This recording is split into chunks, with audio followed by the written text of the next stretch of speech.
Hi, kids. Welcome back. It's great to see some of you, and to the new people, welcome.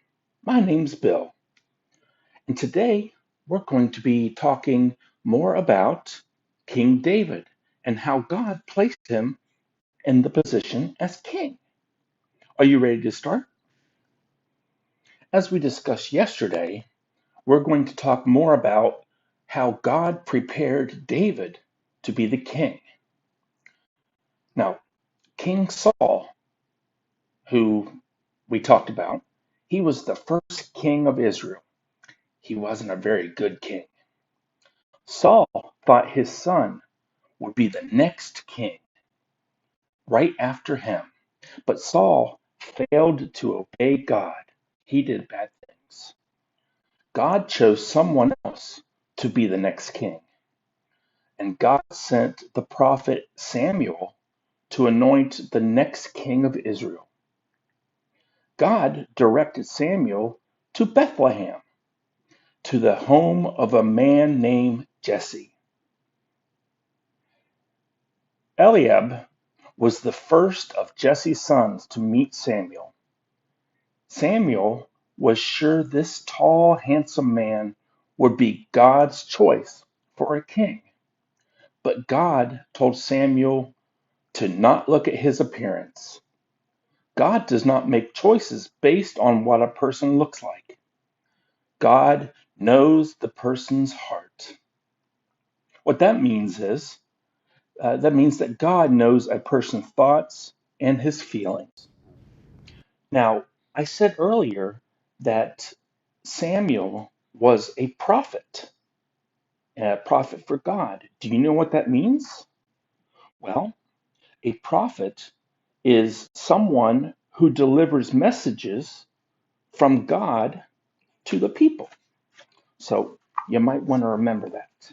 Okay, now back to what we're talking about. One by one, 7 of Jesse's sons came before Samuel, but none of them was God's choice. Finally, Samuel asked, "Are these all of your sons?" And Jesse explained that his youngest son, David, was out taking care of the sheep. Samuel told them to send for David.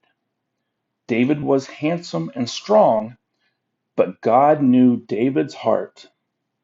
David loved God and would follow God's plans even if it took years to fulfill. Samuel anointed David as the next king by pouring oil on him. And from that day on, God's Spirit gave David the power to fulfill God's plan. Meanwhile, King Saul was experiencing times when he was greatly troubled. The Bible says an evil spirit tormented him. Saul's servants suggested that it might help if someone came and played soothing music on a lyre, which is also a harp. One of the young men told Saul about David. He described how David knew how to play the lyre and was brave and strong and handsome. David also had a strong relationship with the Lord. So Saul sent for David.